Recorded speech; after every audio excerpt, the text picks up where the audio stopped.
মাত্র ৭৭ পর্বেই গল্পে ইতি টানল জি বাংলা তথা অর্গ্যানিক স্টুডিওজের বেশ চর্চিত ধারাবাহিক অষ্টমী। হ্যাঁ, সম্ভবত জি বাংলার ইতিহাসে সবচেয়ে কম সময়ে শেষ হলো অষ্টমী। যে চমক নিয়ে আরম্ভ হয়েছিল তার কিছুই দেখানো সম্ভব হলো না। প্রমোতে দেখানো হয়েছিল অন্ধ হয়ে যাবে অষ্টমী, অতটা অবধিও গল্প পৌঁছাতে পারল না। তবে আজ শেষ দিনে বেশ গুছিয়ে সমাপ্ত হলো অষ্টমী। শেষ পর্বে একসাথে অনেক জট খুলল। বউরানীর দেখানো পথে গুপ্ত কুঠুরি থেকে জয়দেবকে উদ্ধার করে অষ্টমী।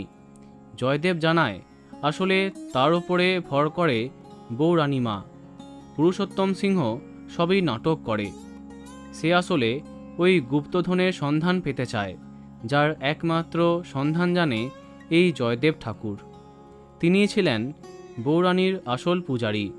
তাকে 23 বছর ধরে আটকে রেখেছিল পুরুষোত্তম। তারপরে আরও সত্যি সামনে আসে। পুরুষোত্তম সিংহের মুখোমুখি দাঁড়ায় জয়দেব। গ্রামবাসীর কাছে সমস্ত সত্যি সামনে আসে।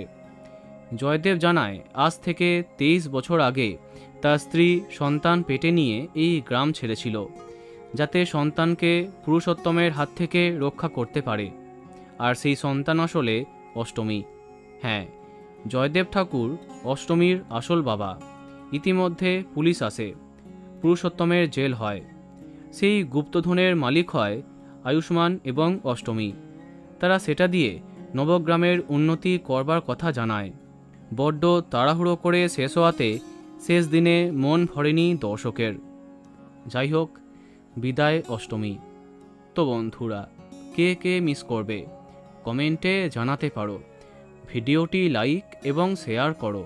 এই রকম আরও অনেক ভিডিও পেতে সাবস্ক্রাইব কারেন্ট পজ। ধন্যবাদ।